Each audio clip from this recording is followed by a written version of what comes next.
నువ్వు పొలం వేస్తావో, ఉద్యోగం కోసం ట్రై చేస్తావో, చదువులో ఆధిక్యత కోసం తిప్పలు పడతావో, నీ వంతు నువ్వు కష్టపడి విశ్వాసముతో మళ్ళా ప్రభు దగ్గరికి రావాలి. ప్రభు దగ్గరకు వచ్చి ప్రభుని గోజాడాలి.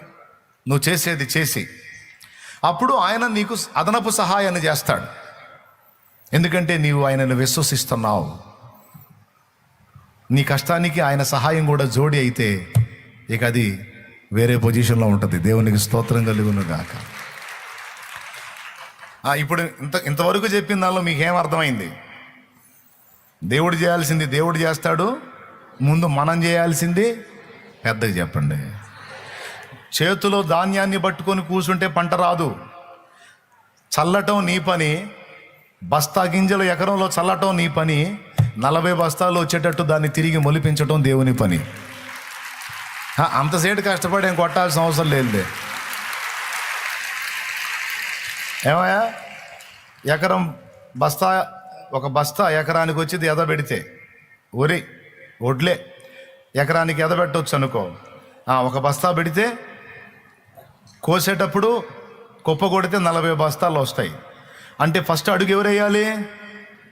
మొదటి అడుగు ఎవరు వేయాలి? నీకు దండం. మనం మనిషి వేయాలి, తర్వాత దేవుడు చేయాల్సింది. అలాగే ముందు ఆ ఉన్న కొంచెం పిండిలోనే ఒక చిన్న అప్పం చేసుకొని రావమ్మా, ముందు తీసిరా, తర్వాత తరిగిపోకుండా సమృద్ధిని ఇస్తాడు. పో, ముందు ఆ ఉన్నదాన్ని తీసుకొచ్చి నా ముందు పెట్టి. 5 రొట్టెలు 2 చేపలు ముందు వాడు తీసుకొచ్చి ఇచ్చాడు చిన్నోడు. ఆ తర్వాత అది 5,000 మంది కడుపులు నింపటమే కాదు, 10,000 మంది కడుపులు నింపటమే కాదు, 12 గంపలు కూడా వాడికి మిగిలింది.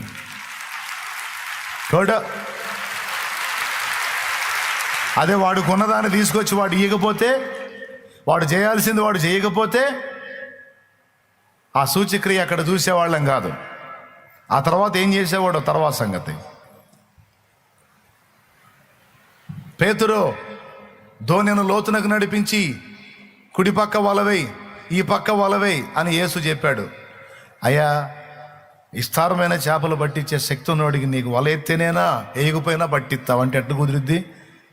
మనం అంటాం అట్లాంటి డైలాగులు. ప్రభు అన్నీ తెలిసినోడు ఆయన, వల ఎత్తేనా ఏంది, వేయకపోయినా ఇయ్యగలవు అంటే నిద్రమోహండా వల ఎరా అంటాడు. స్తోత్రం.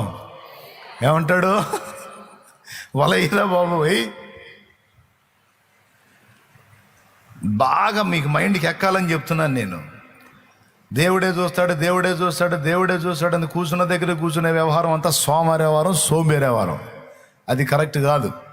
మనం పడాల్సిన కష్టం మనం పడాలి, మనం చేయాల్సిన త్యాగం మనం చేయాలి. మన చెమట అచ్చంగా మళ్ళీ కొంతమంది ఏం చేస్తారు తెలుసా? ఇదంతా నా కట్టం అంటాడు. అది దరిద్రమే. నీ కట్టంగా దేవుడి కృప అనాలి, దేవుడి దయ. కష్టపడ్డావు, దేవుడిని ఆశ్రయించాలి, దేవుడు చేసేది దేవుడు చేస్తాడు. స్తోత్రం. ఏమంటావు? దరిద్రపుడు ఒకడు ఉన్నాడంట. దరిద్రపుడు, మూర్ఖుడు. భార్య దేవుడు నమ్ముకుంది, వాడు నమ్మలా. ఎటకారం చేస్తూ ఉంటాడు భార్యని. ఇదిగో మాంసం కూర తెచ్చే కానీ వండు, ఇవాళ నేను కూడా ప్రార్థన చేస్తా అన్నాడంట. ప్రార్థన చేస్తా వండు, నేను కూడా ప్రార్థన చేస్తా అంటే, వాము ఈ దరిద్రపూడికి అసలు నోరు కుదరదు, వీడికి వీడు ప్రార్థన చేస్తాను అంటున్నాడు ఏంది అని చక్కగా బాగా వండిందంట కూర. వండావా అన్నాడంట. వండానండి అందంట. పెట్టా, మొత్తం ప్లేట్లో పెట్టానంట. మొత్తం ప్లేట్లో పెట్టింది. పెట్టావా? పెట్టా, ఇంకా మొత్తం అయ్యి మొక్కలన్నీ వెయ్యి మొక్కల అన్నాడు. ప్లేట్ నిండా. ఆమె ఆశ ఏంది? ఆమె ప్రార్థనకి వెళ్ళే మనిషి, దేవుణ్ణి నమ్ముకున్న మనిషి. ఈడేమో దరిద్రుడు, దేవుణ్ణి తిడతాడు, దూషిస్తాడు, ఎట్టబడితే అట్ట మాట. అట్లాంటి వాడు ప్రార్థన చేస్తా అనేసరికి నమ్మింది. ఆ ప్లేట్ ముందు పెట్టుకొని పెద్ద చేత కళ్ళు ముసుకా అన్నాడంట. అలానే పాప ముసుకేసుకుంది. స్తోత్రం స్తోత్రం అనుకుంటా. ఈడు మొదలు పెట్టాడు. స్తోత్రం స్తోత్రం స్తోత్రం స్తోత్రం. యేసు ప్రభువా, ఈ మొక్కలో నీ కాదు, మీ నాన్నయ్య కూడా కాదు, నా కష్టం. ఎవరి కష్టం? నా కష్టం. నేను నీకెందుకు స్తోత్రాలు చెప్పాలి, నేను నీకెందుకు స్తుతులు చెప్పాలి, ఏ సునామలో నేనేం చెప్పను ఆమెన్ అన్నాడంట. ఇది ఈ మాటలన్నంటే కళ్ళు తెరిచింది. ఓరి దరిద్రపోడు, ఇంకేమన్నా చేస్తాడని కళ్ళు మూసింది. పాపం ఏం లేదు, వాడు అదే మాటలు నవ్వుతా కళ్ళు తెరిచి భార్యకి వెళ్ళి తెచ్చాడు. ఎట్లా పాడతారా అన్నాడంట. ఏందా మాటలు ఏంది, నీ వ్యవహారం ఏందంటే, ఏయ్ పో చేసా ప్రార్థన అయిపోయింది పో అని కింద కొంగి చూశాడు. ప్లేట్లో చూస్తే ముక్క లేదు, మొత్తం కుక్క తినిపోయింది. దేవునికి స్తోత్రం. తెలివితేటలు ఈడికే, ఇంకెవరికి మొత్తం. ఎందుకు ఈడు కళ్ళు మూసుకొని ఎటకారాలు చేయటం మొదలు పెట్టాడు. తలుపులు తెరిచి ఉన్నాయి, కుక్క వచ్చింది. శుభ్రంగా రెడీగా వడ్డించి ఉంది కదా, టప్ప 4 పట్లయితే పట్టింది, పోయింది అంతు లేకుండా. దేవుడిని ఎటకారం చేద్దామంటే ఈడు ఎటకారాల పాలైపోయాడు. ఏం చేస్తాడు? దేవుడి దయ లేకుండా వడ్డించిన కంచంలో కూడు కూడా తినలేవు సోదరా. దేవుడి దయ కావాలి, దేవుని దయ కావాలి, మానవుని ప్రయాస కావాలి. ఈ రెండు బండికి 2 చక్రాలు లాంటి 2 కావాలి. ఇది మీకు అర్థం కావటానికి ఈ కీర్తనలో నుంచి ఈ వివరణ మీకు ఇచ్చా. భక్తుడు మొదలు పెడతాడు, దేవుడు దాన్ని కొనసాగించి ముగిస్తాడు. ఆసక్తితో నువ్వు దేవుని దగ్గరకు వస్తే అప్పుడు ఆసక్తితో ఇంకా నీ దగ్గరకు వస్తాడు ఆయన. ఆసక్తితో ఆయన కోసం 1 అడుగు నువ్వు వేస్తే నీ కోసం 100 అడుగులు వేసే ప్రేమమూర్తి ఆయన. కనీసం 1 అడుగైనా సరే నువ్వు వేయాలి. నువ్వు చెయ్యకుండా మాత్రం కదలడు, నువ్వు అడుగు వేయకుండా మాత్రం కదలడు, నువ్వు మొదలు పెట్టకుండా మాత్రం కుదరదు. ఇది బాగా మీ మనసుకు తీసుకొని ఎప్పుడన్నా ఎవరన్నా అన్ని దేవుడే చూసుకుంటాడు అన్నారు అనుకో, శాలేమని ఏం చెప్పాడు అని వాళ్ళకి చెప్పండి. మనం చేసే కష్టం మనం చేయాలని చెప్పాడా లేదా? చేసి దేవుడికి ప్రార్థన చేయాలి, ఆయన చేసేది ఆయన చేస్తాడు. రైట్, ఇది మీకు బాగా మనసుకు ఎక్కింది కదా ఎంతమందికి? రైట్, ఇప్పుడు ఇక నేను చెప్పాలనుకున్న పాయింట్లోకి వస్తా. 91వ కీర్తనలో భక్తుడు మొదలుపెట్టిన ఆ కీర్తనలో దేవుడు ప్రవేశించి ఒక 7 వాగ్దానాలు ఇచ్చాడు. బాగా వినండి, 7 వాగ్దానాలు ఇచ్చాడు. ఎవరికి ఇచ్చాడు 7 వాగ్దానాలంటే తనను ప్రేమించే వారికి ఇచ్చాడు. తనను ప్రేమించే వారిని తాను ఏం చేస్తాడో, వారికి ఎలా దీవెననిస్తాడో 7 సంగతులు మాట్లాడాడు. వాటిలో మొట్టమొదటిది, అతడు నన్ను ప్రేమించుచున్నాడు గనుక నేను అతని తప్పించెదను అన్నాడు. ఈ తప్పించేదను అన్న మాట చిన్న మాటే, దాని వివరణలోకి వెళ్తే మాత్రం బోల్డ్ అంత మ్యాటర్ ఉంటుంది. మనం చాలా వాటిల్లో ఇరుక్కునే బతుకులు మనై, అమ్ముకురాబోయి కొనకొచ్చుకునే బతుకులు మనై, తేల్చబోయి మునిగే బతుకులు మనై. కానీ దేవుడేం మాట్లాడుతున్నాడో తెలుసా? అలాంటి పరిస్థితులలో ఉన్న నిన్ను నేను ప్రతి ఘట్టములోనూ తప్పిస్తాను అనే మాట మాట్లాడుతున్నాడు. ఎవరికి వాగ్దానాలు స్వతంత్రింపజేస్తున్నాడు అంటే తనను ప్రేమించే వారికి అన్నాడు. మనం మన వంతు ప్రయాస మనం పడటమే కాదు, దేవుణ్ణి ప్రేమించే హృదయం కలిగి ఉండాలి. విశ్వాసుల్లో అందరి మనసుల్లో కాస్తో కూస్తో దేవుని ఎడల ప్రేమ ఉంటుంది. నీవు ఎంతగా దేవుని ప్రేమిస్తావో దేవుడు సిద్ధపరిచినటువంటి వాగ్దానాలు, ఆయన కృపలు అంతగా స్వతంత్రించుకుంటావు. ఆయన నిన్ను ప్రేమించాడు, నీవు కూడా ఆయనను ప్రేమింపబద్ధుడవై బద్ధురాలవై ఉన్నావు. ఇది మళ్ళా ప్రేమిస్తే ఇస్తాడు, ప్రేమిస్తే చేస్తాడు, ప్రేమిస్తే ఏదో మనకి అలివవుతాడు అన్నట్టుగా ప్రతిఫలాపేక్షతో ప్రేమించడం కాదు. నిజమైన ప్రేమ ఏంటంటే నువ్వు ఇచ్చిన స్తోత్రం, ఇయ్యకపోయినా స్తోత్రం, నువ్వు చేసిన స్తోత్రం, చెయ్యకపోయినా స్తోత్రం, పేదరికాన్ని ఇచ్చిన స్తోత్రం, సమృద్ధినిచ్చిన స్తోత్రం. నేను భూమి మీద కలిగి ఉండే దాన్ని బట్టి నా ప్రేమ ఆధారపడి లేదు ప్రభువా, నా ప్రేమ నీ ప్రేమను ఆధారం చేసుకొని ఉంది. నీ ప్రేమను బట్టి నాకు ప్రేమ ఏర్పడింది. నీ త్యాగాన్ని ఆధారం చేసుకుంది, నీ సిలువను ఆధారం చేసుకుంది నా ప్రేమ. నేను నిన్ను ప్రేమిస్తున్నాను తండ్రి, నీకు స్తోత్రం.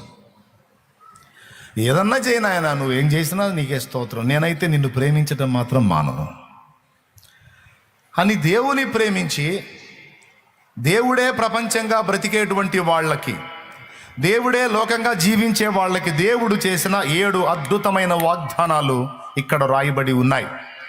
ఎంతమంది గుండెల్లో నిజంగా దేవుని ఎడల సంపూర్ణమైన ప్రేమ కలిగి ఉంటారో వాళ్ళందరికీ కూడా 7 వాగ్దానాలు దక్కుతాయి. వాటిలో మొట్టమొదటిది తప్పించబడుట. ఇప్పుడు నరకము నుండి తప్పించబడుట అనేది ఒకటి ఉంది. దేవుణ్ణి ప్రేమించిన వాళ్ళందరూ ఆయన వాక్యానికి విధేయత చూపుతారు. ఆయన పాదాల దగ్గరికి వచ్చి మారు మనసు పొంది రక్షణ బాప్తిస్మం పొంది విధేయత చూపుతారు. నమ్మి బాప్తిస్మం పొంది వాడు రక్షింపబడదు, నమ్మని వానికి శిక్ష. ప్రేమించిన వాడే మాటకు విధేయత చూపుతాడు, ప్రేమించని వాడు మాటను తిరస్కరిస్తాడు. దానివల్ల ఏం జరిగింది? తప్పించటం సాధ్యం కాదు. నేను నిన్ను తప్పించాలి అంటే నువ్వు నా మాటకు విధేయత చూపాలి. సో దేవుణ్ణి ప్రేమించే వాళ్ళకి దేవుడిచ్చిన మొట్టమొదటి వాగ్దానం, ఆయన తప్పిస్తాను అని ప్రామిస్ చేస్తున్నాడు. ఇప్పుడు మీకైనా నాకైనా మనల్ని చిక్కించుకోవాలని ఒక శత్రు సమూహం రోజు మనల్ని వెంటాడుతుంది. శరీర క్రియలు, లోకము, సాతాను సమూహము, ఈ 3 మనల్ని చిక్కించుకోవటానికి రోజు వెంటాడుతున్నాయి. మనల్ని పట్టుకోవటానికి, చెరబట్టడానికి శత్రు సమూహము రోజు వెంటాడుతుంది. దీన్ని ఎఫెసీ పత్రిక 6వ అధ్యాయము, ఎఫెసీ పత్రిక 6వ అధ్యాయము 12వ వచనం అనుకుంటాను. ఒకసారి చూడండి. ఎఫెసీ 6:12.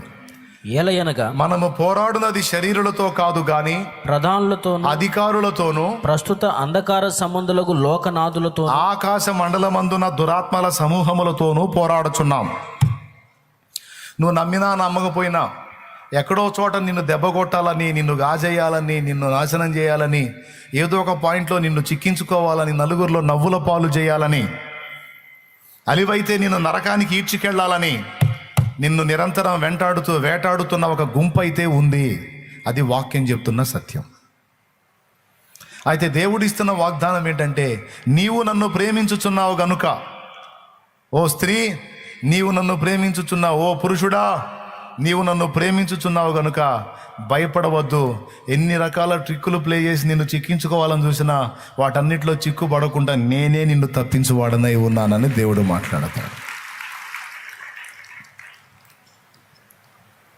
కొంతమంది డైరెక్ట్గా మనిషిని చంపలేక, డైరెక్ట్గా కుటుంబాన్ని కోల్చలేక మంత్రగాళ్లను ఆశ్రయించి మాంత్రిక ప్రయోగాలు చేపించడానికి ట్రై చేస్తారు, చేపిస్తారు. నీకు తెలిసి కొన్ని, నీకు తెలియకుండా ఎన్ని జరుగుతున్నాయో కుట్రలు నీ మీద నా మీద మనకు తెలియదు. కానీ దేవుడిస్తున్న వాగ్దానం ఏంటో తెలుసా? నీకు తెలిసిన వాటిల్లోనే కాదు, నీకు తెలియని వాటిల్లో జరుగుతున్న కుట్రల విషయంలో కూడా నేను నిన్ను తప్పించువాడనై ఉన్నాను. కేవలం ఒకే కారణం, నేనంటే నీకు ఇష్టం గనుక, నేనే నీ లోకం గనుక, నేనే నీ ప్రపంచం గనుక, నువ్వు నన్ను ప్రేమిస్తున్నావు గనుక, నేను అంతకంటే ఎక్కువగా నిన్ను ప్రేమిస్తున్నాను గనుక ఈ ప్రేమను బట్టి నేను నిన్ను తప్పిస్తాను అని మాట్లాడుతున్నాడు ఆయన. ఇప్పుడు తప్పించుట అనేది మనకు అవసరమా అనవసరమా?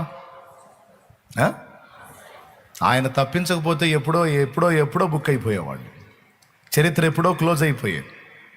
కానీ ఇప్పటిదాకా ఎన్ని విషయాలలోనూ మనల్ని తప్పించుకుంటూ వచ్చాడు పిచ్చి మహారాజు. ఇక ముందుకును తప్పిస్తాడు. మనం చూసుకోవాల్సింది ఒక్కటే, దేవుడు నా ప్రపంచం అయ్యాడా లేదా, దేవుడే లోకంగా బతుకుతున్నానా లేదా, నేను దేవుణ్ణి యుక్తమైన రీతిని ప్రేమిస్తున్నానా లేదా, ప్రేమించి దేవుని మాటకి విధేయత చూపుతున్నానా లేదా అన్నదొక్కటే చూసుకోవాలి. కొన్నిసార్లు మనం తిక్కల పనులు చేస్తున్నా తప్పిస్తాడు. దాని అర్థం ఏంటంటే నువ్వు చేసే తిక్కల పనులకు దేవుడు సపోర్ట్ చేస్తున్నాడని అర్థం కాదు. దాని అర్థం ఏంటంటే, ఎందుకు తప్పిస్తున్నాడంటే ఇకనన్నా మార్చుకుంటావు, మారు మనసు పొందుతావు, దిద్దుకుంటావు, బాగుపడతావని. అంతేగాని తిక్కల పనులు చేస్తూ ఉంటా కూడా దేవుడు తప్పిస్తూ ఉంటే నేను చేసేది ఏందో దేవుడికి తెలుసులే అన్నయ్య, దేవుడు ఎన్నిసార్లు కాపాడాడు నన్ను, నువ్వు చేసే తిక్కల పని దేవుడు సపోర్ట్ చేసి కాపాడా? కాదు కాదు, మారు మనసు పొందడానికి సమయం ఇస్తున్నాడు. ఇకనన్నా దిద్దుకుంటావు, ఇకనన్నా మార్చుకుంటావని నిన్ను తప్పిస్తా వస్తున్నాడు ఆయన. ఇది గ్రహించి మారు మనసు పొందాల్సిన స్థితిలో ఉన్న వాళ్ళందరూ మారు మనసు పొంది నిజముగా దేవుని వాక్యాన్ని గైకొని దేవుని ప్రేమించడం నేర్చుకోవాలి. దేవునికి స్తోత్రం. అప్పుడు వాగ్దానం నెంబర్ 1 ఏమొచ్చిందన్నాడు? ఏదో ఒకటి వచ్చిందన్నాడా? తప్పించదను. 2, అతడు నా నామము నెరిగిన వాడు కనుక నేను అతన్ని ఘనపరచెదను అన్నాడు. 2వ వాగ్దానం ఏంటి? నేను ఘనపరుస్తాను అన్నాడు. ఘనపరచటం అనే మాట ఎక్కడ ఇంపార్టెంట్ తెలుసా? ఈ వాగ్దానంలో 2 మాటలు అన్నాడు, ఘనపరుస్తాను, గొప్ప చేస్తాను అని. బాగా వినండి, ఘనపరుస్తాను, గొప్ప చేస్తానండి. ఘనత గొప్ప 2 ఒకటి కాదా? 2 ఒకటేనా? మీరు చెప్పండి, ఘనత గొప్ప 2 ఒకటే, ఒకటి కాదా? 2 ఒకటే అన్నాడు, చేతులు ఎత్తండి. ఆ వేరన్నయ్య, ఘనత వేరు గొప్ప వేరు అన్నాడు, చేతులు ఎత్తండి. పాపం కొంతమంది ఎత్తారు, కొంతమంది అసలు దేనికి చేతులు ఎత్తట్లా. ఎందుకు వచ్చిన గొడవలే, చేతులు ఎత్తి బుక్ అవటం ఎందుకులే అని ఎత్తట్లా. నేను చెప్తున్నా, ఘనత గొప్ప 2 ఒకటి కాదు.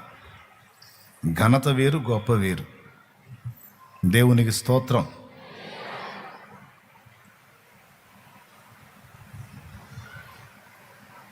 ప్రవక్త స్వదేశమందు తప్ప మరి ఎక్కడను ఘనహీనుడు కాడని మీతో నిశ్చయముగా చెప్పుచున్నాను అన్నాడు ఒక ఆయన. ఎవరో ఆయన? యేసయ్య. స్వదేశమందు తప్ప మరి ఎక్కడను ఘనహీనుడు కాడు అంటే ఏంటో తెలుసా? ఊరు మొత్తం ఒప్పుకున్నోడిని ఇంటూ ఒప్పుకోరంట. ఇప్పుడు అర్థమైంది మీకు ఈజీగా. ఊరు మొత్తం గొప్ప అనుకున్న, ఊరు మొత్తం గణపరిచినోడిని ఇంటూ గణపరచరంట. ఏడిసేవాళ్ళు నీ తంతంత మా పని చూసుకో అంటారు. దేవునికి స్తోత్రం. హల్లెలూయా. ఘనత అనేది ఇంటికి వెలపట దొరికేది, గొప్ప అనేది ఇంట్లో కూడా జరిగేది. వారి కన్నుల ఎదుట మోషే, ఇదిగో నేను నిన్ను గొప్ప చేయ మొదలు పెట్టెదను, ఇశ్రాయేలు ఇంటంతటిలో నేను నిన్ను గొప్ప చేయ మొదలు పెట్టెదను అన్నాడు. సింపుల్గా చెప్పాలంటే ఈ 2 వాగ్దానాలు కలిపి చెప్తా. ఇంట బయట కూడా నన్ను ప్రేమించే వారిని నేను ఘనపరుస్తాను, గొప్ప చేస్తానని ఆయన మాట్లాడదు. కొట్టు కొట్టు, యేసు రక్తమే జయం. హల్లెలూయా. దేవునికి మహిమ కలుగును గాక. ఎవరికి ఆధిక్యత? ఇంట బయట. ఇంట బయట యేసునాథునికే కంటి పాపనై ఆనందించాలని ఇదే నా కోరిక. నవజీవన రాగమాలిక ఇదే నా కోరిక. నవజీవన రాగమాలిక, నవజీవన రాగమాలిక. దేవునికి మహిమ. ఏమన్నాడు? నా నామము నెరిగిన వాడు కనుక నేను అతన్ని ఘనపరిచేదను. 2. 3వది ఏమన్నాడు? గొప్ప చేస్తాను అన్నాడు. ఇంట్లో కూడా ఆ వ్యక్తి గౌరవం నిలబడేటట్టు నేను చూసుకుంటా అన్నాడు. ఏమండి, మామూలుగా ఉన్నప్పుడు దావీదుని ఎవరు లెక్క చేయాల, ఇంటోళ్ళు. రాజు అయిన తర్వాత ఇంటోళ్ళు బయటోళ్ళు మొత్తం చచ్చినట్టు లోపడాల్సిందేగా. అట్లా నిన్ను గొప్ప చేసి, నిన్ను ఘనపరిచి ఇంటా బయట కూడా నీ కీర్తి నిలిచేటట్టు నా తండ్రి చేస్తాడు. 3 వాగ్దానాలు అయిపోయినాయి, ఇంకా 4 ఉన్నాయి. 4వది చెప్తున్నా, వరుసలో 3వది, కానీ ఇప్పుడు నేను చెప్పడంలో 4వది. అతడు నాకు మొర్ర పెట్టగా, ఆమె నాకు మొర్ర పెట్టగా నేను ఉత్తరం ఇచ్చేదను అన్నాడు. నన్ను ప్రేమించేవాళ్ళు ఎప్పుడైనా ఎక్కడైనా దేని నిమిత్తమైనా మోకాళ్ళుని తండ్రి అని నాకు మొర్ర పెడితే నేను ఖచ్చితంగా ఉత్తరం ఇస్తా. ఏమి నా కుమారుడా, ఏమి నా కుమార్తె అని నేను తప్పనిసరిగా తిరిగి ఉత్తరం ఇస్తా అని ఆయన వాగ్దానం చేశాడు. నాలుగవది వరుసగా మొట్టమొదటిది, ఆయన మనల్ని తప్పించువాడై ఉంటానని మనకు వాగ్దానం చేశాడు, తప్పిస్తానని ప్రామిస్ చేశాడు. రెండవది, మూడవది గొప్ప చేస్తా. నాలుగవది ఉత్తరం ఇస్తా. తనను ప్రేమించే వాళ్ళ విషయంలో దేవుడు ఎంత తీవ్రంగా ఉన్నాడో ఇక్కడ చూపిస్తున్నాడు. తనను ప్రేమించే వాళ్ళకి శ్రమలో వాళ్ళు ఉండి అయ్యా అని మొర పెడితే నేను తప్పకుండా వాళ్ళ మొర విని వాళ్ళకు జరగవలసిన న్యాయం నేను జరిపిస్తా అంటున్నాడు ఆయన. వాళ్ళ ప్రార్థన విని నేను జవాబిస్తా అని మాట్లాడుతున్నాడు. ఎందుకు ప్రభా వాళ్ళ విషయంలో అంత ఇంట్రెస్ట్గా ఉన్నావంటే, వాళ్ళకి నేనే లోకం రా. దూతలు అడుగుతారు అందుకు, ఎందుకు ప్రభా వారికి అంత తీవ్రంగా స్పందిస్తావు? ఎందుకంటే వారికి నేనే ప్రపంచం, నేనంటే వారికి ప్రాణం, వారికి నేనంటే ప్రేమ. మరి నేను వాళ్ళు ఎలా శ్రద్ధ చేసేది? అదిగో మొర్ర పెడుతున్నాడు నా కుమారుడు, పో జవాబు. అదిగో నా కుమార్తె మొర్ర పెడుతుంది, పోండి సాయం చేయపోండి అని పంపిస్తాను అంటున్నాడు ఆయన, నేను కదా ఆయన అంటున్నాడు. కొంచెం మీకు ధైర్యం రావాలని ఈ మాటలు చెప్తున్నాను నేను. ఐదవది, నేను తోడుగా ఉంటానన్నాడు. వారు ఎటెళ్ళినా ఎక్కడికి వెళ్ళినా వాళ్ళు ఏ స్థితిలో ఉన్నా నేను వారికి తోడై ఉంటాను. శ్రమలు కలగవు, సమస్యలు రావు అని చెప్పట్లేదు, కానీ అవి ఎన్నొచ్చినా నేను వారితో కూడా ఉంటాను గనుక అవి వారిని తాకనైనా తాకలేవు, కదిలించనైనా కదిలించలేవు. ఆమేన్. ఎందుకు ప్రభువా? వారు నన్ను ప్రేమించుచున్నారు. చలములలో బడినే వెళ్ళిన అవి నా మీద పారవు. జలములలో బడినే వెళ్ళిన అవి నా మీద పారవు. అగ్నిలో నేను నడచినను జ్వాలలు నన్ను కాల్చజాలవు. అగ్నిలో నేను నడచినను జ్వాలలు నన్ను కాల్చజాలవు. నేను వెళ్ళే మార్గము నా యేసుకే తెలియును. నేను వెళ్ళే మార్గము నా యేసుకే తెలియును. దేవునికి మహిమ, దేవునికి మహిమ, దేవునికి మహిమ. ఏం వాగ్దానాలు ఇచ్చాడో చూడండి. ఐదవది ఏంది? నేను తోడుగా ఉంటాను. విశ్వాసనావసాగుచు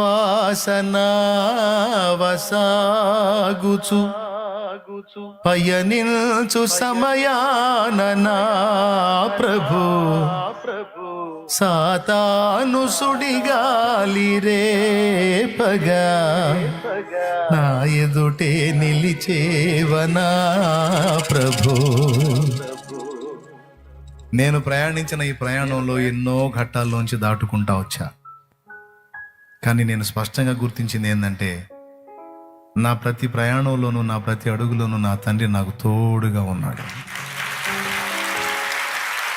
రకరకాల చేదైన అనుభవాల్లో కూడా వెళ్ళా, కానీ నేను ఏమీ కాకుండా అగ్నిలో నడిచినట్టు నడిచాను కొన్నిసార్లు, జలముల్లో పడి కొట్టుకుపోయినట్టు నడిచాను కొన్నిసార్లు, కానీ కీడేమీ కలగకుండా అటన్నిటిలో నుంచి నన్ను దాటించాడు ఆయన. యోసేపును దాటించినట్టు దాటించాడు. దేవుడు తోడై ఉన్నాడు. దేవుడు తోడై ఉంటే అర్థం ఏంటో తెలుసా? అగాధ జలాల్లో పడి నడిచి వెళ్ళినా సరే నీకు త్రోవ కలుగుతుంది, అవి నిన్నేమీ చేయజాలో.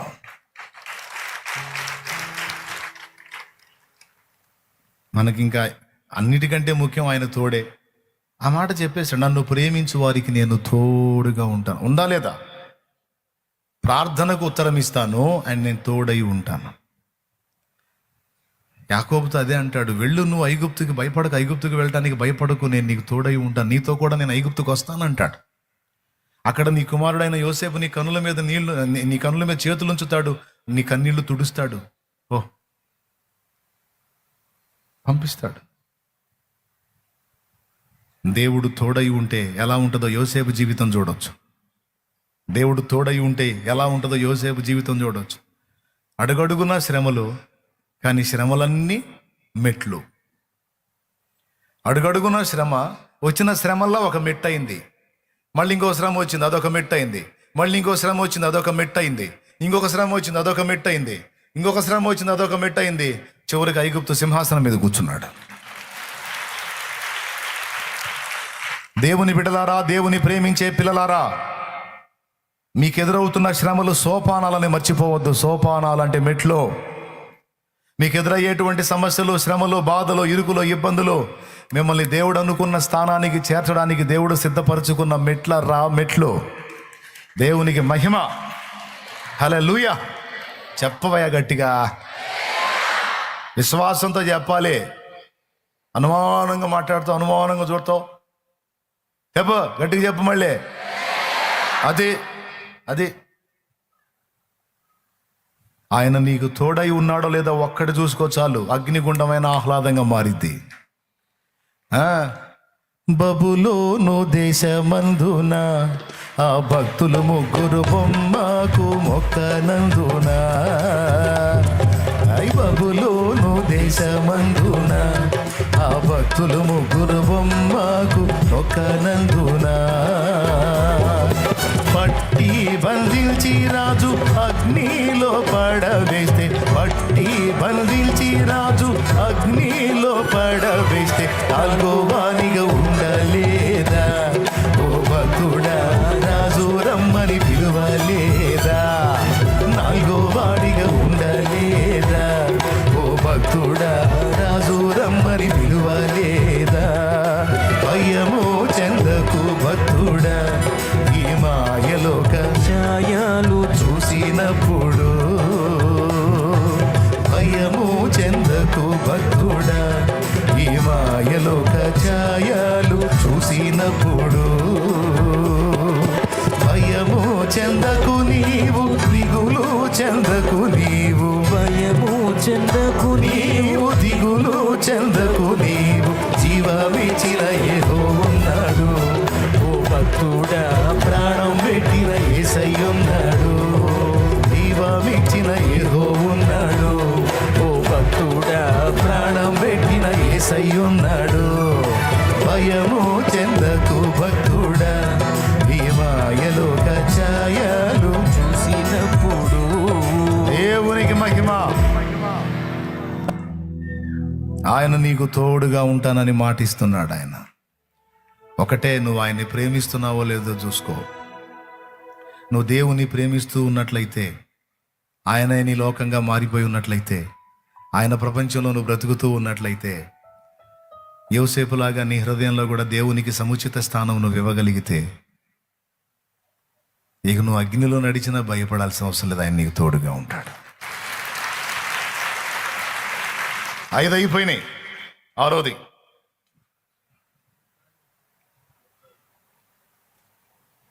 దీర్ఘాయువు చేత అతనిని తృప్తిపరచెదను అన్నాడు. దీర్ఘాయు తనను ప్రేమించే వాళ్ళకి దేవుడిస్తున్న మరొక వాగ్దానం, మరొక ఆశీర్వాదం దీర్ఘాయువు.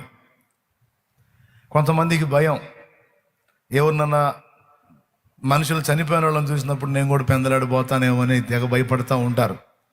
ఇప్పుడు ఎవరికన్నా బలహీనతలు వచ్చినాయి అనుకోండి, వచ్చి వాళ్ళు ఏదన్నా ఎఫెక్ట్ అయ్యారనుకో, వాళ్ళని చూసినప్పుడు వీళ్ళకి టెన్షన్ స్టార్ట్ అయ్యింది, నాకు కూడా ఆ రోగం ఉందిగా నేను కూడా పోతానేమో అని. కరోనా వచ్చినప్పుడు చాలామంది దానివల్ల చనిపోయిన వాళ్ళు ఉన్నారు. లక్షల మంది చనిపోయిన వాళ్ళు ఉన్నారు, ఇంకా లక్షల మంది బతికిన వాళ్ళు కూడా ఉన్నారు. అవునా? అదే కరోనా అందరికీ వచ్చింది, మరి కొంతమంది చనిపోయారు, కొంతమంది బతికున్నారు. ఇక్కడ దేవుడిని ప్రేమించే వాళ్ళకి దేవుడు ఇస్తున్న వాగ్దానం ఏంటంటే, అందరికి వచ్చిన బలహీనతలు నీకు అందరిలాగానే వచ్చినా అందరినీ డ్యామేజ్ చేసినట్టు నిన్ను డ్యామేజ్ చేయవు, భయపడొద్దు అంటున్నాడు ఆయన. అంత మాట దేవుడు ఇచ్చిందాక ఇంకా మనకు దడ ఆయాసం ఎందుకు? ఏమండి, దేవుడు నువ్వు ఫ్రీగా ఉండు, అది వచ్చినా నువ్వు దాని గురించి ఏం భయపడాల్సిన అవసరం లేదు. అవసరమైతే నేను రిపోర్ట్ మార్చగలను, లేదా ఆ బలహీనత అలా ఉన్నా సరే నీ ప్రాణానికి హాని కలగకుండా నేను దీర్ఘాయువు నీకు ఇచ్చి నీ జీవితకాలం హాయిగా ఆరోగ్యంగా గడిపేటట్టు నేను చేస్తాను. నువ్వు అసలు నాకు ఈ జబ్బు ఉంది, బలహీనత ఉంది, నాకు ఈ సమస్య ఉందనే ఆలోచన తీసేయి, వదిలే. కాదులే, ఆ బలహీనత వచ్చిన వాళ్ళు వాళ్ళకి ఇట్టయింది అట్టయిందని నువ్వు దేవుడికి చెప్పవా, నీ మనసులో కూడా అనుకోవా. కొంతమంది మెంటల్గా మానసికంగా వాళ్ళే ప్రిపేర్ అవుతుంటారు. ఫలానా బలహీనత అని రిపోర్ట్ రాగానే, ఇప్పుడు షుగరు అని వచ్చింది అనుకో రిపోర్టు, అంటే కొంచెం నీకు షుగరు ఎక్కువ చూపిస్తుంది అని వచ్చింది అనుకో, ఇక ఫిక్స్ అయిపోతారు వీళ్ళు, కిడ్నీలు పోతాయి. ఏం పోతాయి? నాకు షుగర్, కిడ్నీలు పోతాయి, కళ్ళు పోతాయి, పుళ్ళు పడితే తగ్గవు, గాయాలు తగ్గవు, ఏమండి రక్తం చెక్కబడి హార్ట్ అటాక్ వచ్చింది. వీళ్ళే నేను చెబుతున్నా. అలా అని ఎందుకు అనుకుంటున్నావు నువ్వు అంటే, అందరికీ అట్ట ఉంది కాబట్టి నాకు కూడా అట్ట అయింది అనుకుంటున్నాను, వేరేదేం లేదు అంటే, దేవుడు మాట ఇస్తున్నాడు, నేను నీకు దీర్ఘాయువు ఇస్తానని. నేను నీకు ఇస్తాగా, నీకెందుకు, నీకు భయం ఎందుకు? నేను తీసుకుంటే కదా. అయినా నాకు అర్థం కాదు, ఈ దరిద్రపు లోకంలో ఏముంది, ఇంతకంటే వైభవపేతంగా పరదైసు ఉంటుంది. నీ మీద పని ఉన్నంత వరకు, నీ ద్వారా పని ఉన్నంత వరకు, చిత్తం ఉన్నంత వరకు ఉంచుతా, అయిపోయినాక తీసుకెళ్ళి ఆ విశ్రాంతిలో కూర్చోబెడతా. ఊరికి దడపడతావు ఏందంటాడు ఆయన. ఏం లేదు ప్రభా, సావంటే ఎవరికి భయం ఉండదు తండ్రి. ఇప్పుడు నువ్వు ఏ బాధ లేకుండా తీసుకుంటే అది వేరే సంగతి, చచ్చిపోయేటప్పుడు ఎంత బాధపడాలో. అంటే చచ్చిపోయేటప్పుడు అసలు ఎంత బాధ కలిగిద్దు, చచ్చిపోయినోడు ఎవడని అడిగావా?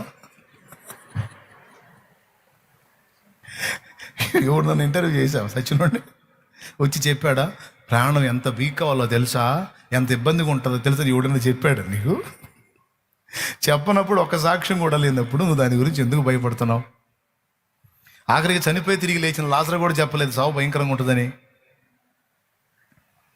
ఏమండి, మానసిక శాస్త్రవేత్తలు ఒక పరిశోధన చేశారు. కొంతమంది స్టూడెంట్స్ని ఒక టూర్కు తీసుకెళ్ళారు. స్టూడెంట్స్ని తీసుకెళ్ళి ఒక ఆకుని చూపించారు. ఈ ఆకు చేతి మీద రాస్తే దురదొచ్చిద్ది, చిన్న చిన్న దద్దుర్లు వస్తాయి అని చెప్పారు. ఈ ఆకుకి ఆ తత్వం ఉంది, మన చర్మం మీద ఎలర్జీ కలిగించిద్ది ఈ ఆకు అని ఆ ఆకుని వాళ్ళ చేతులకి రాశారు. 12 మంది చేతులకు రాశారట. 12 మంది చేతులకి 12 మంది చేతులకు రాస్తే ఇద్దరికి మినహాయించి 10 మంది చేతులకి ఎలర్జీ వచ్చింది. వాళ్ళు చెప్పిన దద్దుర్లు కూడా యాజ్ రీజ్గా అలానే వచ్చినాయి ఆ ఆకు రాస్తే. విషయం ఏంటంటే అది అసలు ఆకు కాదు, వేరే ఆకు. అది ఆ ఎలర్జీ పుట్టించే ఆకు కాదు, అది మామూలు ఆకు. ఈ మాట చెప్పి రాసేసరికి వచ్చినాయి అవి. తర్వాత ఈ విషయం అప్పుడే చెప్పలా వాళ్ళు. తర్వాత మరో 12 మందిని తీసుకొని నిజంగా ఎలర్జీ వచ్చే ఆకుని తీసుకొని, ఇది మామూలు ఆకు, దీనికి అలాంటి లక్షణాలు ఏమి ఉండవని అది రాశారంట. 10 మందికి ఏమి కాల, ఇద్దరికి మాత్రం కనపడింది, కానీ 10 మందికి ఏం లేదు. ఇద్దరికి లైట్గా, 10 మందికి కనపడలా. ఇప్పుడు మీరు చెప్పండి ఏం జరిగింది? బెదరు ఏం జరిగింది అంటే నేను చెప్పింది మీకు అర్థం కాల. అర్థం అయిందా? ఎంతమందికి అర్థం అయింది? జిలొచ్చే ఆకు తీసి రాస్తేనేమో ఆ రాసేటప్పుడు ఏం చెప్పారు? ఇది మామూలు ఆకు, జిలాకు కాదని రాశారు. మామూలు ఆకు అన్నందున వాళ్ళు మామూలాకే కదా అనుకున్నారు. పొంగలా మామూలు ఆకుని తీసి ఇది జిలాకు అని రాశారు, పొంగింది. ఇప్పుడు ఆకులో ఉందా, వాళ్ళు చెప్పిన మాటలో ఉందా? ఆ మాటను తీసుకుని ఇలా మనసులో ఉందా? అది అసలు పాయింట్. అది దేవునికి స్తోత్రం. పర్లే కొట్టొద్దులే, అవసరం లేదులే, నాకేమి అసలు కొడతారు కొట్టండి సార్, చేసేది ఉంది. కానీ ఈ పాయింట్ మాత్రం మీరు గుర్తుపెట్టుకోవాలి. ఈ ఒక్కటే కాదు, చాలా విషయాలు మన మనస్సులోనే ఉంటాయి, అవి మనల్ని డ్యామేజ్ చేస్తాయి. మానసికంగా దృఢంగా ఉండేవాడిని చాలా రోగాలు కదిలించలేవు. మానసికంగా దృఢంగా ఉండేవాడికి చాలా రోగాలు వెనక్కి తిరుగుతాయి. దేవుడు మనకు సపోర్ట్ ఉన్నాడు. నీకు దేన్ని బట్టి ఆధారం లేదు. మానసికంగా ఏ దేవుడిని ఆధారం చేసుకోకుండా మనస్సులో దృఢంగా ఉన్నవాడినే రోగాలు ఏం చేయకపోతే, మనం ఆధారం చేసుకోవడానికి జీవం గల దేవుడు ఉన్నాడు. ఆయన ఆధారం చేసుకొని మన మనస్సును దృఢంగా నిలుపుకుంటే రోగాలు వెనక్కి తగ్గుతాయిగా. కానీ ఏం చేద్దాం, దేవుడిని నమ్మే కంటే రోగాన్ని ఎక్కువ నమ్ముతారు. ఏమండి, నాకే డాక్టర్ దగ్గరికి పోతే నాకు ఇదంట, మరే డాక్టర్ దగ్గరికి పోతే నాకు అదంట, నాకు ఇదంట అనుకుంటూ వస్తారు. నేను చెబుతున్నా, ఇక్కడ ఉన్న వాళ్ళందరూ ఉండి తలా ఒక రోగం చెప్పకపోతే అప్పుడు అడగండి. దేవునికి స్తోత్రం, హల్లెలూయా చెప్పండి గట్టిగా. మొత్తం క్యూ పెట్టి పోదాం. గుంటూరులో చిలకలూరుపేటలో, నరసరావుపేటలో హాస్పిటల్ అని, ఒంగోలు హాస్పిటల్ అని తలా గుంపు పోదాం. ప్రతి ఒక్కడికి ఏదో ఒక రిపోర్ట్ ఇచ్చి పంపించకపోతే అప్పుడు అడగండి. కొంతమందికి అయితే పెద్ద పెద్ద రిపోర్ట్లు కూడా ఇస్తారు. మా నాన్న అనేవాడు, చిన్నదాన్ని పెద్దాన్ని అంటామంటే, ఎవరే సోదికి పోతే శుద్ధులు తరుగాని ఏంద్రని ఎవరైనా పోరారు అంటాడు. ప్రతిదానికి ఒప్పుకోడు. సోదికి పోతే శుద్ధులు తరగాని సామెత ఒకటి ఉంది. వాళ్ళు కాసేపు అటు తిప్పి ఇటు తిప్పి ఏదో ఒకటి చెప్పి, అది పోవాలంటే ఇంత డబ్బులు ఇవ్వాలి, అది చేస్తానంటారు వాళ్ళు. దేవునికి స్తోత్రం. అలా ఓసారి నేను విగ్రహారాధికుడిగా ఉన్నప్పుడు సోది చెప్పే బ్రదర్ ఒక ఆయన వచ్చాడు. మా అమ్మకు అలవాటు ఈ సోది చేయించుకోవడం. పిలిచింది, వచ్చాడు, ఏదో కాసేపు సోది పాడి ఆయన చెప్పేది అని చెప్పి, ఈ దోషం పోవటానికి నేను ఒక మూలిక ఇస్తాను, ఒక గింజ ఇస్తాను, అది నల్లమల అడవుల్లో దాన్ని ప్రత్యేకంగా పరిశోధన చేసి తవ్వకొచ్చినది, అది ఇస్తాను, అది 5,000 దాకా అయింది అన్నాడు. మేము అప్పుల పాలై ఉన్నాం.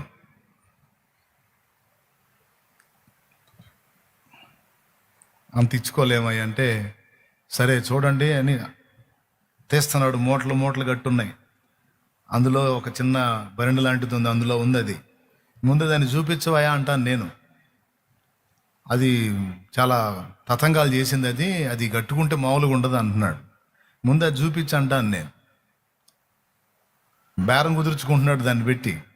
చివరికి ఎట్టకేళ్ళకి ఎంతో కొంత ఇద్దాంలే, అంత కాదు ఇంత అని చెప్పి ఒక అంచనాకు వచ్చింది మదరం. అప్పుడు నేను ఆ మూత అని చెప్పి తీసినప్పుడు, అది గురిగింజ ఉంటుందే, గురిగింజ అయితే దీనికి నలుపు లేదు, మొత్తం ఎరుపు అన్నమాట. వాడి కర్మగాల ఆ చెట్టు మా ఇంటి వెనకబడి ఉంది. దేవునికి స్తోత్రం కలుగును గాక. మా ఇంటి వెనకే ఉంది ఆ చెట్టు. అది గురిగింజ జాతి చెట్టే, కానీ దానికి వచ్చినటువంటి గింజలు, గురిగింజ అంటే నలుపు తెలుపు ఉంటాయి, నలుపు ఎరుపు ఉంటాయి. కానీ ఆ చెట్టుకు మాత్రం పగడంలాగా మొత్తం ఎరిపే ఉంటుంది. ఆ చెట్టు, వాడు తీసిన గింజ చెట్టు మా ఇంటి వెనకే ఉంది. నేనన్నాను, ఇట్లాంటి నీకు 100 ఇస్తా, ఎంత ఇస్తా?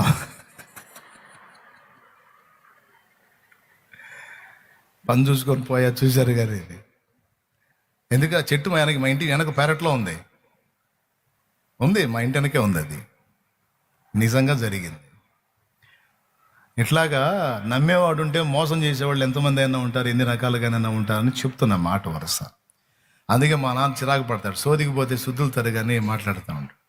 అట్లాగే మానసికంగా కలత చెందావంటే, దెయ్యమైనా సరే నువ్వు మనసులో కలత పడ్డావంటే నిజంగానే వచ్చి కూర్చుంటుంది అది. కొంతమంది దెయ్యానికి ఆహ్వానకర్తలు ఉంటారు, వాళ్ళే పిలుస్తుంటారు. పద్దాకల దెయ్యం అని దాన్ని గలవరిచ్చి, మరి ఎంతసేపు దేవుడు అనకుండా దెయ్యం అంటే అది రాదు. కొంతమంది అట్లా నిద్రమోహం వాళ్ళు ఉంటారు, మిమ్మల్ని కాదులే. మనస్సులో కలిగేటువంటి మార్పులు, మనసులో ఆలోచన ప్రపంచంలో కలిగే మార్పులను బట్టి మన బాడీ మారిపోయింది. నిజంగా జిలొచ్చే ఆకును రాసి ఇది మామూలు ఆకంటే రాలా, మామూలు ఆకును రాసి ఇది జిలొచ్చిద్ది అంటే నిజంగానే వచ్చింది. అంటే ఇది ఎట్లా ఉంది? చెప్పేవాడి మాట వినేవాడి మనస్సులో ఉంది. రోగాల విషయంలో కూడా అంతే. నీకు ఫలానాదంట అంటే ఇది వచ్చేట పోతారుగా అని ఫిక్స్ అయ్యావంటే ఖాయం. నువ్వు అనుకోవాల్సింది ఏంటంటే వైద్యులు ఆ మాట అన్నారు, మనుషులు అట్లా ఎఫెక్ట్ అవుతాయారు, కానీ నా దేవుడు నాకు ఆ మాట చెప్పలేదుగా. నా దేవుడు ఏమన్నాడు? నేను నీకు దీర్ఘాయువునిస్తా. అసలు ఇంత చక్కగా మాట్లాడతాడో బైబిల్లో. నీ పిల్లలను నీవు చూచెదవు అంటాడు. నీ పిల్లలను నీవు చూచెదవు అంటాడు. దాని అర్థం ఏంటో తెలుసా? తల నెరసిందాక నిన్ను బతకనిస్తాను, నువ్వు దిగులు పడవాకు, సత్తానేమో అని దిగులు పడవాకు, నేను బతకనిస్తానులే నిన్నని చాలా స్పష్టంగా చెప్పాడు అనమాట. అంటే మళ్ళీ ఇప్పుడు తల నెరిసిన వాళ్ళకి భయం. తల నెరిసిన దాకా ఉంచుతానంటే తల నెరిసిన దాకా పోతావా నేను? మరి కొంతమందికి బాల నెరుపు అని ఉంటుంది, చిన్నప్పుడే నరిసిపోయింది, పోతారయ్యింది. అట్లా ఏం కాదు. అంటే నిండు ముసలితనమందు నీవు నా యొద్దకు చేరుతావు, భయపడొద్దు, అంత ఆయుష్ నీకు ఇస్తాను అంటాడు ఆయన. దేవుని మాట నమ్ముదామా, లేకపోతే రోగాలను బట్టి మనుషులు చెప్పే మాటలు నమ్ముదామా? కానీ జనాలకి ఏమి నమ్మకం అంటే దేవుడి మాట నమ్మరు. ఈ మనుషులు ఆ రోగాన్ని గురించి మనుషులు నమ్మేది, మనుషులు చెప్పేది భలే ముడేసుకుంటారు, అందుకే దెబ్బతింటారు. కానీ ఈరోజు దేవుడు మాట్లాడుతున్నాడు, నన్ను ప్రేమించే నీకు దీర్ఘాయువునిస్తాను. తప్పనిసరి ఒకవేళ నువ్వు ఉండటం క్షేమం కాదు ఇక్కడ అంటే అప్పుడు వేరేగా ఆలోచించవచ్చు. కానీ ఒకటి మాత్రం కన్ఫామ్, తనను ప్రేమించే వారిని ఆయన దీర్ఘాయుష్మంతులుగానే చేస్తాడు అని ఆయన అన్నాడు. నేనన్నానా ఆయన అన్నాడా? ఇప్పుడు వరుసగా ఎన్ని వాగ్దానాలు చెప్పాడు చెప్పండి. మొట్టమొదటిది తప్పిస్తానన్నాడు, రెండవది ఘనపరుస్తానన్నాడు, మూడవది గొప్ప చేస్తానన్నాడు, నాలుగవది అతడు మొర్ర పెట్టగా ఉత్తరం ఇస్తానన్నాడు, ఐదవది తోడై ఉంటాను. ఎందులో? శ్రమలో తోడై ఉండేదను అన్నాడు. శ్రమలు సమస్యలు రావని కాదు, కానీ వచ్చినా నేను నీకు తోడై ఉంటాను అన్నాడు. ఆరవది దీర్ఘాయువు చేత నేను నిన్ను తృప్తిపరుస్తానన్నాడు. ఏడవది నా రక్షణ అతనికి చూపిస్తా, మీకు చూపిస్తా అన్నాడు. నా రక్షణ కార్యమేంటో అతనికి ఆమెకి చూపిస్తా. నేను భూమి మీద నేను ఎలా రక్షించువాడినై ఉన్నానో, నిత్య నరకంలో పడకుండా నేను ఎలా రక్షించి నిత్యత్వమందు చేర్చగలవాడనో, నా రక్షణ నేను వారికి చూపిస్తానన్నాడు. 7 వాగ్దానాలు వచ్చినాయి, లెక్కేసుకో. ఇది సంపూర్ణమైన వాగ్దానం. ఎవరికి ఇది అంటే ఆయనను ప్రేమించేటువంటి పిల్లలందరికీ కూడా ఈ వాగ్దానం స్వతంత్రింపజేస్తాడని 91వ కీర్తనలో దేవుడు మాట్లాడుతున్నాడు. 2 విషయాలు మీకు అర్థమయ్యేటట్టు చెప్పాను. మొట్టమొదటిది, మన వంతు మన ప్రయాస, దేవుని సహాయం. ఓకే, అచ్చంగా దేవుడే చేస్తాడని నువ్వు కూర్చోవద్దు. ఆకాశ పక్షులు విత్తవు, కోయవు, కొట్లలో కూర్చుకోవు, కానీ ఆహారం కోసం వెతకటం అయితే వెతుకుతాయి కదా. అలాగున్న మన ప్రయత్నం మనం చెయ్యాలి. మనం పడాల్సిన కష్టం మనం పడాలి. దేవుని మీద భారం వేసి ముందుకు సాగాలి. దేవుడు చేసే కార్యం దేవుడు చేస్తాడనేది నేను సగం ప్రసంగంలో ఆ వివరణ ఇచ్చాను. రెండో దానిలో దేవుణ్ణి ప్రేమించే వాళ్ళకి దేవుడు సిద్ధపరిచినవి 7 సంగతులు 91వ కీర్తనలో స్పష్టంగా కనపడుతున్నాయి. ఈ వాగ్దానాలన్నీ మనకున్నాయి కనుక ప్రియులారా భయపడకండి అని చెప్తున్నాను నేను. ఎందుకు? దేవుణ్ణి ప్రేమిస్తున్నాం గనుక, దేవుడే లోకంగా బ్రతుకుతున్నాం గనుక, దేవుడే మన ప్రపంచం అయిపోయాడు గనుక ఈ వాగ్దానాలు 7 కాదు, ఇంకా ఎట్లాంటివి ఇంకా అనేకం ఉన్నాయి. నన్ను ప్రేమించు వారిని ఆస్తికర్తలుగా చేతునన్నాడు. నన్ను ప్రేమించు వారికి ఇవ్వడానికి సిద్ధపరిచే పని పాపాత్మలకు నియమిస్తానన్నాడు. నన్ను ప్రేమించే వారిని లోకం చేతిలో పడకుండా నేనే తప్పించుకుంటానన్నాడు. ఎన్ని వాగ్దానాలు ఇచ్చాడు అనుకున్నావు? ఈ వాగ్దానాలన్నీ విశ్వాసమును బట్టి మనం స్వతంత్రించుకోగలం. ఆయనను నమ్ముటను బట్టి, ప్రేమించుటను బట్టి మొత్తం పొందగలం. దేవుని మహాకృపను బట్టి నా జీవితంలో ఈ వాగ్దానాల్లో చాలా వాగ్దానాలు నేను అనుభవిస్తున్నా. మనమైతే ఆయనను ప్రేమించుట అనే విషయంలో జాగ్రత్త పడాలి. ఇప్పుడు మీరు ఎంతమంది ప్రేమిస్తున్నారు? ఇక ముగింపుకి వచ్చా. కట్టా కొట్టా తెచ్చా అన్న కాడ తెచ్చా కాడికి వచ్చా ఇప్పుడు. ఇక కానీ ఎంతమందికి అర్థమైంది? రైట్. నేను దేవుణ్ణి ప్రేమిస్తున్నాను అన్నోళ్ళు చేతులు ఎత్తండి.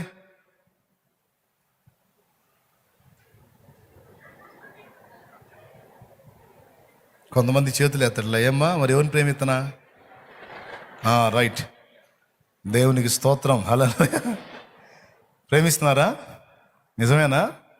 సరే, ఒక్క వచనం చూపించి మీ ప్రేమ నిజమో నకిలియో, అసలో నకిలియో తేల్చుకుందాం. ఒక్క వచనం చూపిస్తా, మీ రంగు బయటపడిద్ది. రైట్. యోహాను సువార్త 14వ అధ్యాయం 14-15 వచనాలు చూడు. ఆ వాక్యపు కొలబద్దలో నీ ప్రేమ ఒరిజినాలిటీ కొలుచుకో. మీరు నన్ను ప్రేమించిన ఎడల నా ఆజ్ఞలను గైకొందురు. అది కొలబద్ద. నువ్వు దేవుణ్ణి ప్రేమిస్తున్నావా అని నేను అడిగితే తప్పకుండా అని చేతులు ఎత్తావు. ఇప్పుడు చెప్పు, దేవుని మాట వింటున్నావా? దేవుని మాటలను తృణీకరించాము అంటే మరి మనం ప్రేమించినట్ట ప్రేమించనట్ట? ఆయనే చెబుతున్నాడు, నేను చెప్పాలా? మీరు నన్ను ప్రేమించిన ఎడల నా ఆజ్ఞలను గైకొందురు. అంటే ఆజ్ఞలు గైకొనేవాడే, ఆయన చెప్పినట్టు విని చేసేవాడే ప్రేమించేవాడు, ప్రేమ గలవాడు. లేకపోతే ప్రేమ లేనట్టే. అక్కడ పెట్టాడండి మెలిక. ముందు అన్ని వాగ్దానాలు పోశాడు, అయిపోయింది మొత్తం మనయ్యగా అనుకున్నాం. మళ్ళీ ఇక్కడ మెలిక పెట్టాడు. ఏంటి ఆ మెలిక అంటే, మీరు నిజంగా నన్ను ప్రేమిస్తే నేను ఇచ్చే వాటిని చూడటం తర్వాత సంగతి, నేనేం చెప్తున్నానో అది చేస్తారు, నా ఆజ్ఞలను గైకుంటారు, నా మాట వింటారు అని చెప్తున్నాడు. ఇప్పుడు చెప్పండి, అబద్ధాలు ఆడకుండా పచ్చి నిజాలు చెప్పుకుందాం. నేను దేవుడు చెప్పిన మాటల్లా వింటున్నాను అన్నోళ్ళు చేతులు ఎత్తండి. వింటున్నా? ఇదిగో ఆలోచించి చెప్పమన్నాను నేను. ఆవేశంగా చేతులు ఎత్తితే కదా, ఆలోచించి చెప్పు. దేవుడు చెప్పిన మాటలన్నీ నువ్వు వింటున్నావా? నిజంగా వింటున్నానన్నా, నేను చాలా వరకు వాక్యం చూసుకొని వాక్యానుసారంగానే నేను బ్రతుకుతున్నానన్నా, నా జీవితం ఇక అంతే అన్నోళ్ళు చేతులు ఎత్తండి ఇప్పుడు. ఓకేనా? ఈ వాగ్దానాలన్నీ చేతులు ఎత్తిన వాళ్ళు నిశ్చయంగా స్వతంత్రించుకుంటారు. దించండి. మొత్తం కలిపి ఒక 30-40 మంది కూడా తేల్లా. ఇంతమందిలో దాదాపు వేలాది మంది ఉన్నారు ఇక్కడ. ఇంతమందిలో 30-40 మంది కూడా తేల్లా చేతులు ఎత్తినోళ్ళు. అంటే ఇప్పుడు చేతులు ఎత్తిన వాళ్ళు అందరూ మాట వినని యోనాను నేనే దేవా అంటే మాట వినకుండానే బతుకుతున్నారు. దీన్ని ఎంతమంది ఒప్పుకుంటారు? నేను కొన్ని వింటలేదు అన్నయ్య. సరే, మీరు చేతులు ఎద్దొద్దులే, ఎందుకు మీ కష్టం చూడలేకపోతున్నాను నేను. ఒక్క మాట చెప్తా, మీలో మీ సమాధానం ఏంటో నాకు తెలుసు. ఎక్కువ మంది ఏం చెప్తారు తెలుసా? దేవుని మాటలన్నీ విని అనుసరించాలని ఆశ ఉంది, ఆయన అంటే ప్రేమ కూడా ఉంది, కానీ కొన్ని వినగలుగుతున్నాను, కొన్ని పక్కన పెడుతున్నాను, కొన్ని వినగలుగుతున్నాను, కొన్ని పక్కన పెడుతున్నానన్నా. అంటే అప్పుడు నీకు చెప్పే సమాధానం ఏంటంటే, నువ్వు కొన్ని వింటే కొన్ని వాగ్దానాలే స్వతంత్రించుకుంటావు. నువ్వు అన్నీ వింటే అన్ని వాగ్దానాలు స్వతంత్రించుకుంటావు. నువ్వు కొన్ని విన్నావు అనుకో, కొన్నే స్వతంత్రించుకుంటావు. పాపం చేయొద్దు, ఆ తప్పుడు జీవితం నీకొద్దు, అది మంచిది కాదని దేవుడు చెప్పాడు అనుకో, అదొక్కటి తప్పట్లేదు ప్రవ్వా, అది చేయకుండా ఉండలేకపోతున్నాను ప్రవ్వా, అదొక్కటి మానుకోలేకపోతున్నాను ప్రవ్వా అని నువ్వు అంటావు. అప్పుడు నీకు ఏ వచనం కట్ అయిపోయిద్దంటే, దీర్ఘాయువు చేత తృప్తిపరచేదని అన్నది లేచిపోయింది. ఎందుకంటే ఆ పాయింట్లో నువ్వు మాట వింటల్లా. సిగరెట్ వదిలేసేయి అన్నాడు. అయ్యా, నేను ఎవడిని ముంచట్లా, ఎవడిని తేల్చట్లేదు అయ్యా, ఒక సిగరెట్ మాత్రం నాకు అదొక్క దరిద్రం మాత్రం ఉందయ్యా, అదొక్కటేనయ్యా ప్రభువా, నాకు ఇంకంత మించి ఏం లేదు ప్రభువా, అది మాత్రం కాస్త అప్పుడప్పుడు తాగుతున్నా ప్రభు అంటారు కొంతమంది భక్తులు. దానికి నా సమాధానం ఏంటంటే, మరి సిగరెట్ తాగటం వల్ల లంగ్స్ ఎఫెక్ట్ అవుతుంది, దానివల్ల అల్పాయుష్ వచ్చింది, దీర్ఘాయువు పోయింది. అక్కడ ఆ వాగ్దానం నెరవేరదు. ఎందుకు మానేసే అన్నాడు దుర్వ్యసనాలు? మందు తాగుతావా, అప్పుడప్పుడు తాగుతావా, అయితే లివర్ డ్యామేజ్ అయింది, దానివల్ల దీర్ఘాయువు అనే వాగ్దానం పోయింది. అట్లాగే నువ్వు ఎక్కడెక్కడైతే రాంగ్ స్టెప్స్ వేస్తావో దానికి సంబంధించిన వాగ్దానాలు లేచిపోతాయి. ఆ వాగ్దానాలు నెరవేరాలనుకో, ఆ పాయింట్స్లో కూడా నువ్వు దేవుడు చెప్పిన మాట వినాలి. అర్థం అయ్యి కొడుతున్నారా, అర్థం కాకపోయి కొడుతున్నారా? చప్పట్లో. ఇప్పుడు దీర్ఘాయు చేత నేను తృప్తిపరుస్తాను, నా మాట విను, నన్ను ప్రేమించి నా మాట విను అన్నాడు. చెప్పు ప్రభు, ఏం చేయమంటాడు? మానేసేది అంటాడు. అదొక్కటి మాత్రం మానలేను ప్రభు అంటే, సరే ఆ వాగ్దానం ఒక్కటి మాత్రం నీకు నెరవేరదు అంటాడు. అర్థమైందా? ఎంతమందికి అర్థమైంది? Thank you. ఇక మీకు అర్థం కాకపోయినా చేయగలిగింది ఏం లేదు, టైం అయిపోయింది. వాగ్దానాలు, ఆయనను ప్రేమించే వారికి అనేక వాగ్దానాలు ఇచ్చాడు. అవన్నీ స్వతంత్రించుకున్నట్లు ఆయన్ని ప్రేమించమన్నాడు. నువ్వు నిజంగా నన్ను ప్రేమిస్తే నా మాటను తీవ్రంగా తీసుకుంటావు, సీరియస్గా తీసుకుంటావు. సౌలు అమాలేకీయులు మొత్తాన్ని హతం చేయమంటే అంతా హతం చేసినట్టు చేసి రాజును బతకనిచ్చాడు. అలా శపితమైనటువంటి వస్తువులు, ఎడ్లు, పశువులను కొన్నిటిని ప్రజలు తోలకొచ్చుకుంటామంటే తెచ్చుకోండి రా అన్నాడు. సమూయేలు వచ్చి అడిగాడు, దేవుడు ఏం చెప్పాడు, నువ్వేం చేశావని. యుద్ధం గెలిచినట్లు ఎట్లు? రాజు పోతేగా, కానీ రాజును బతకనిచ్చావు. మొదటి తప్పు. జయం వచ్చింది, జయం వచ్చిందని అరుస్తున్నావు. నాకు వినపడుతున్న రంకెలు, అరుపులు ఏంటంటే అవే నీ దేవుడైన యెహోవాకు బలిగా అర్పించడానికి ప్రజలు వాటిల్లో కొన్ని క్రొవ్విన వాటిని తెచ్చుకున్నారయ్యా, దేవుడి కోసమే, దేవుణ్ణి ప్రేమించే అన్నాడు. అప్పుడు సమూయేలు ఏమన్నాడు తెలుసా? తిరుగుబాటు చేయుట, సోదె చెప్పుటను పాపంతో సమానం. బలి అర్పించుట కంటే సమీపించి మాట వినుట శ్రేష్టం. దేవుణ్ణి ప్రేమించి బలి అర్పించడానికి తెచ్చారా? ఏం చేసుకుంటాడు నీ బలు? ఏం చేసుకుంటాడు? నీ ఎడ్ల మాంసాన్ని, క్రొవ్విన పశువుల మాంసాన్ని దేవుడు ఏమన్నా తింటాడా? దేవుడు ఏమన్నా మూట కట్టుకుంటాడా? పనికి మాలినోడా? ఎవడికి కావాలరా నీ బలులు? దేవుడు ఏం చెప్పాడో అది చేయాలా, అది మెయిన్. దేవుడు మానేయి అన్నదాన్ని మానేయాలా, ఇది చెయ్యి అన్నదాన్ని చెయ్యాలా.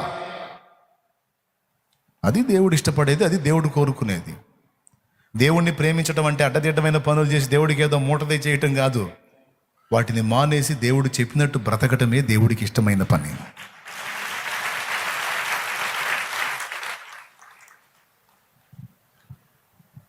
నాకేం లేవనే ఒక ప్యాకాట్ ఒక్కటే ఉంది, అది కూడా నేను దేవుడికి అసలు వెనకాడను. నేను అందరూ దశంభాగం తెస్తారు, నేనైతే 30% తెస్తా. లేదు ప్యాకెట్ డబ్బుల్లో. ఓరి నీ భక్తి వాగులో పడా, దేవునికి స్తోత్రం. ఏంది 3 భాగాలంట, 30% అంట. ఎవడికి కావాలి బాబు జూత సంబంధమైన ధనం? దేవుడు అంటాడు దాన్ని మానేయి, ఒకనాటికి నీ జీవితాన్ని నాశనం చేసి. నాకు ఏం లేవని అప్పుడప్పుడు కోడి పందెం మాత్రం వేస్తుంటాను, అదొక్కటే ఉంది నాకు, ఇంకేం లేదు. కోడిని చూస్తే ఏందో లాగుతూ ఉంటుంది మనసు. ఎవరెవరు ఏ వ్యసనాలు చెప్తారో నేను చెప్తున్నాను, మానేయమని దేవుడు చెప్పాడు, వదిలేసే వాటిని అన్నాడు. నువ్వు నిజంగా నన్ను ప్రేమిస్తే నా మాట వినరా బాబు, వదిలే వాటిని అన్నాడు. దేవుణ్ణి ప్రేమించి దేవుని మాట విని ఒకటొకటిగా అన్నీ క్లియర్ చేసుకోవాలి, వదిలేసేయాలి. నువ్వు ఎంతగా విడిచిపెట్టి దేవుని మాట వింటావో, ఈ 7 వాగ్దానాలే కాదు, ఇట్లాంటి అనేక వాగ్దానాలు నీ సొంతం.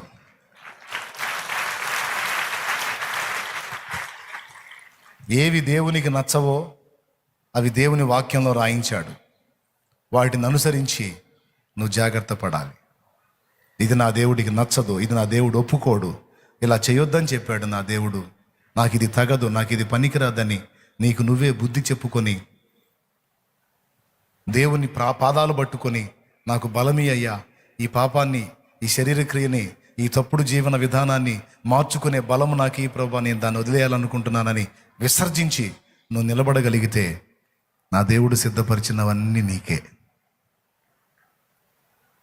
దేవునికి స్తోత్రం, హల్లెలూయా. నీకేం తక్కువ చేయడు దేవుడు. చెడుతనం చేసి నువ్వు పొందే ఆనందం కంటే వాటిని విసర్జించి దేవుణ్ణి హత్తుకున్నందున నువ్వు పొందుకునేవి చాలా ఎక్కువ. ఇంకలే చాలు ఈ పూటకి. దేవునికి స్తోత్రం కలుగును గాక. ఇంకలే నీకు మైండ్ సరిగ్గా ఉంటే ఈ 4 మాటలు చాలు. దేవుణ్ణి ప్రేమించే వాళ్ళకి దేవుడు సిద్ధపరిచినటువంటి వాగ్దానాలు 7. ఆ 7 వాగ్దానాలు ప్రేమించే వాళ్ళు స్వతంత్రించుకుంటారు అని చెప్పాడు నా ప్రభు. దేవుణ్ణి మనం ప్రేమిస్తున్నామంటానికి కొలబద్దగా దేవుని ఆజ్ఞలను పాటించుట, దేవుని మాటలకు విధేయత చూపుట అనే వాటిని మన ముందుకు తీసుకొచ్చాడు. మీరు నన్ను నిజంగా ప్రేమిస్తే గుర్తు ఒక్కటే, నేను ఏది చెప్పినా మీరు విని లోబడతారు. నేను చెప్పిన ప్రకారం వినకుండా మీ ఇష్టానుసారంగా జీవిస్తూ నా దగ్గరకు వచ్చి ప్రేమించేదన్ అధికముగా ఆపును షోలింకా అంటాడు ఆయన. దేవునికి స్తోత్రం. ఏది పాడండి.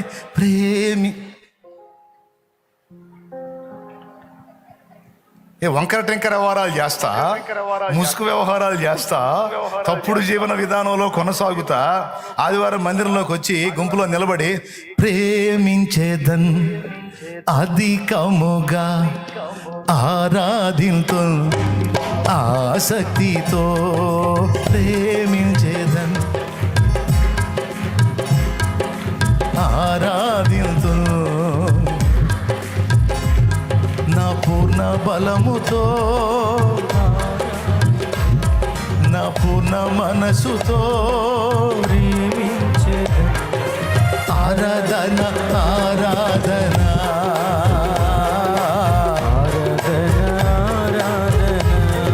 పాట బాగుంది, పాడటానికి కూడా ఈజీగా వస్తుంది. ఏది ఇప్పుడు పాడండి, పాడండి. ప్రేమి అబ్బా అధికముగా ప్రేమిస్తావా? ఆయన ఉంటుంది ఆప్ ఇంకా షోలు నువ్వు అంటాడు ఆయన. నేను చెప్పిన మాటలు ఏనో సావో కానీ నా మందిరంలోకి వచ్చి మాత్రం ప్రేమించి అది మారు మనసు పొందంటే పొందదు, బాప్తీసం పొందంటే పొందదు. ఏంది ఆ చెడిపోయిన జీవితం వదిలేసే, అది మంచిది కాదు, అది నిన్ను నాశనం చేసేది, నీ కుటుంబాన్ని పాడు చేసేది, నీకు అలవాటు మంచిది కాదు, వదిలేసేయి అంటాడు దేవుడు.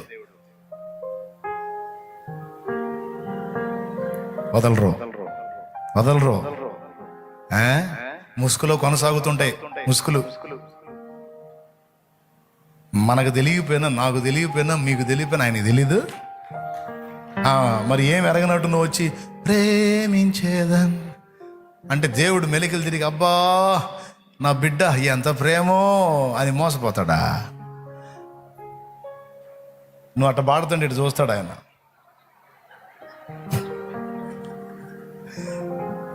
ప్రేమిస్తావా? నీ బొంద ప్రేమించినట్టే ఉంది నీ బతుకు. నిజంగా నన్ను ప్రేమిస్తే నా మాట వింటావు కదా. నేను ఏదన్నా చెబితే నీ బాగుకే చెబుతా కదా. ఏదైనా వద్దు అన్నానంటే నీ మేలు కోసమే కదా నేను వద్దంటాను. ఏదైనా మానేయానంటే అది నీ కీడు కలిగించేదైతేనేగా మానేయమంటాను. నీకు మంచి జరిగించేదైతే నేను మానమంటానా? నేను వద్దు వదిలే అన్నానంటే అది నీ మంచి కోసమేగా. మూర్ఖంగా చేస్తా, దరిద్ర బతుకుతా, మళ్ళీ ఏం ఎరగనట్టు ప్రేమించేదని అధికంగా అంటావు. ఎంతకాలం ఇట్లా నిన్ను నువ్వు మోసం చేసుకుంటావు, ఎదుటోళ్ళని మోసం చేస్తావు, ఎంతకాలం మోసంలో బ్రతుకుతావు అని దేవుడు మాట్లాడుతున్నాడు. పచ్చిగా చెప్పా, ఏమనుకోవద్దు. మైండ్ సరిగ్గా పనిచేస్తే దిద్దుకోండి, మార్చుకోండి, రూపాంతరం చెందండి. నిజంగా దేవుని మాటలను పాటిస్తూ మారు మనసు పొంది అప్పుడు వాడండి, చెల్లిద్ది. ప్రేమించేదన్ అధికముగా ఆరాధింతో ఆసక్తితో ప్రేమించేదన్ అధికముగా ఆరాధింతు ఆసక్తితో నా పూర్ణ బలముతో ప్రేమించేదన్ నా పూర్ణ మనసుతో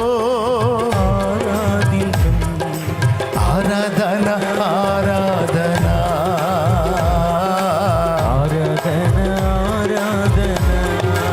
ఆరాధన ఆరాధన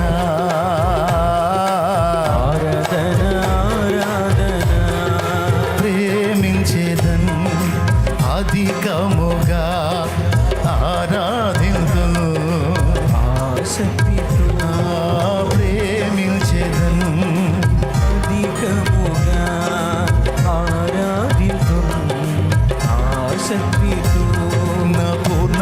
మనసుతో ఆరాధింతును, నా పూర్ణ బలముతో ప్రేమించేదను, నా పూర్ణ మనసుతో ఆరాధింతును, నా పూర్ణ బలముతో ప్రేమించేదను.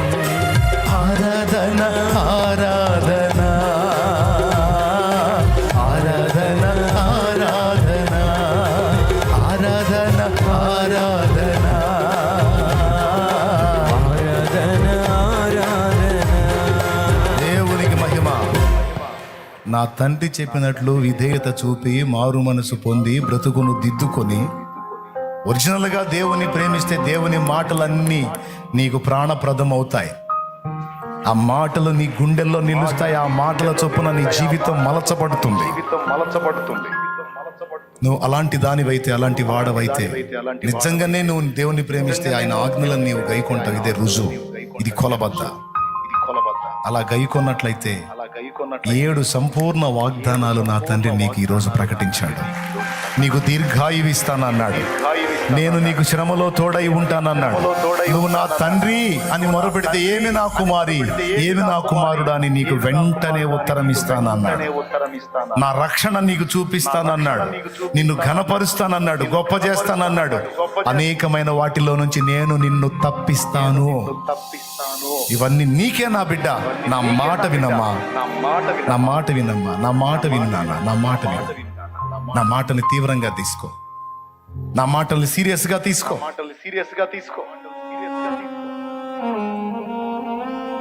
దేవుని మాటలు వినుటయే మనం దేవుని ప్రేమించుట. అలాగే దేవుని ప్రేమించి దేవుని మాటలు విని ఆ మాటల చొప్పున నడుచుకుని బిడ్డలకి ఎంత కృప తెలుసా? వాళ్ళు ఎక్కడుంటే అక్కడ దేవుని సన్నిధి ఉంటుంది. ఎందుకంటే ఆయన అన్నాడు, నేను నీకు తోడుగా ఉంటానని. యోసేపు ఎక్కడ అడుగు పెడితే అక్కడ ఆశీర్వాదం. పోతీఫెర ఇంట్లో అడుగు పెడితే ఆ ఇల్లు దీవించబడింది. యోసేపును బట్టి ఆ అన్యుని ఇంటిని దేవుడు దీవించదని రాసుంది. యోసేపున్న ఐగుప్తులో సమృద్ధి సమృద్ధి సమృద్ధి సమృద్ధి సమృద్ధి, కరువు లేదో. దేవుణ్ణి ప్రేమించేవాళ్ళు, దేవుని చేత ప్రేమించబడేవాళ్ళ, వాళ్ళు ఎక్కడుంటే అక్కడ ఆ ప్రదేశము, ఆ ఇల్లు, ఆ సమాజము, ఆ ప్రదేశం అంతా కూడా దేవుని సన్నిధితో ఆవరించబడి ఉంటుంది. గాడ్స్ ప్రెజెన్స్ వాళ్ళు ఎక్కడుంటే అక్కడ ఉంటుంది. దేవునికి స్తోత్రం కలుగును గాక. హల్లెలూయా. తెలుసుకోండి, పాపము నిండిన సమాజంలోంచి నిన్ను రక్తం ఇచ్చి కొనుక్కున్నాడు, వేరుపరుచుకున్నాడు, ప్రత్యేకపరుచుకున్నాడు. నీవు నా సొత్తు, నా స్వాస్థ్యము అన్నాడు నా తండ్రి. అందుకు తగిన జీవితాన్ని కలిగి ఉండి దేవుని కోసం పరిమళించండి, దేవుని కోసం పరిమళించండి. కృప మనందరికీ తోడై ఉండునుగా.